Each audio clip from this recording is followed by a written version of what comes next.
Good morning on Friday the 8th of May from another beautiful Northumberland morning. It's lovely to be able to speak to you today on a special anniversary.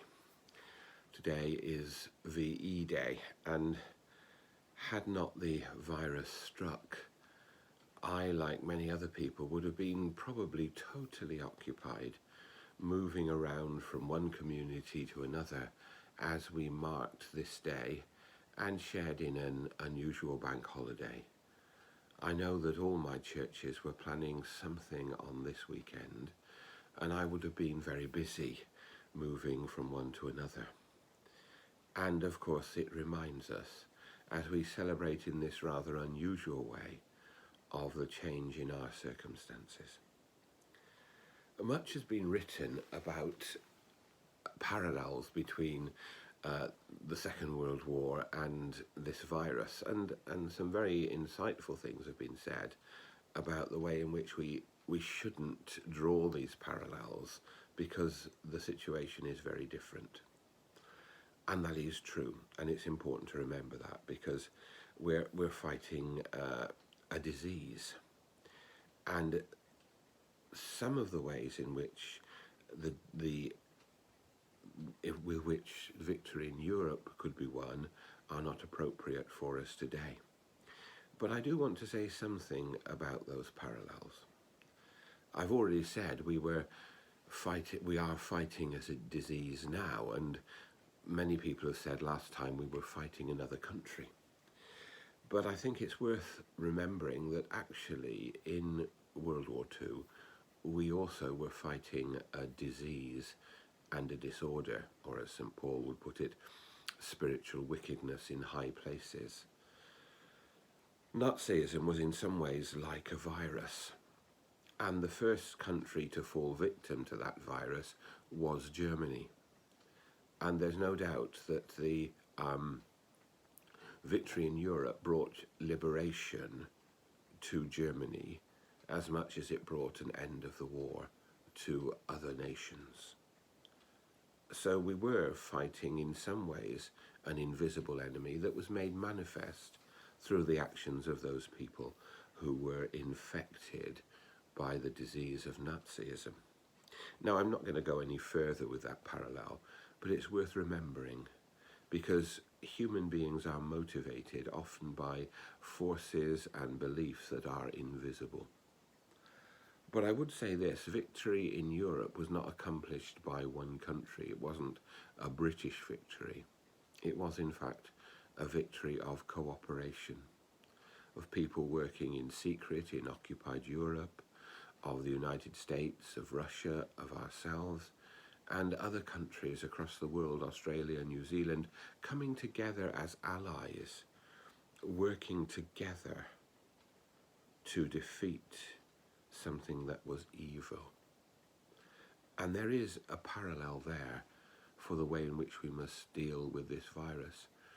It will not be defeated in the UK or in Italy or in Spain or in New Zealand or in America by itself. It will only be defeated by an international cooperation.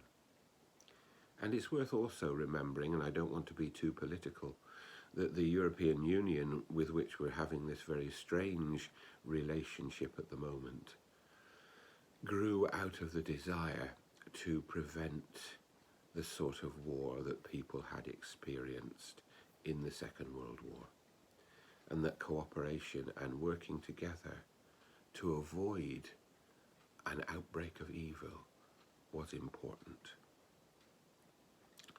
I'll say no more about that, but I think it's worth remembering that as we give thanks for people who showed courage through 5 long years, the example that we can take forward is that determination, courage, and cooperation can help us get to a better place in our present situation.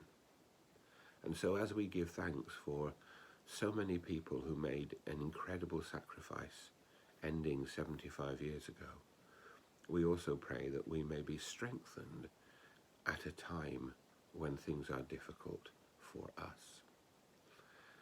Today is also a Saint's Day. It's the day in which we remember Julian of Norwich. And those of you who've been watching these little talks for the last long month and a bit will know that I used readings from Julian a lot very early on. Julian, who spent many years in isolation as an anchoress.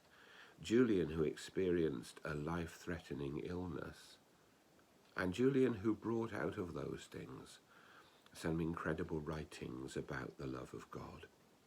I'm going to finish with one now. I've read it to you before, but it seemed appropriate today.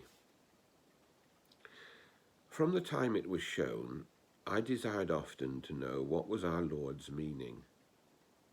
And 15 years after and more, I was answered in inward understanding, saying, would you know what our Lord's meaning is in this? Learn it well. Love was his meaning. Who showed it you? Love. What did he show you? Love.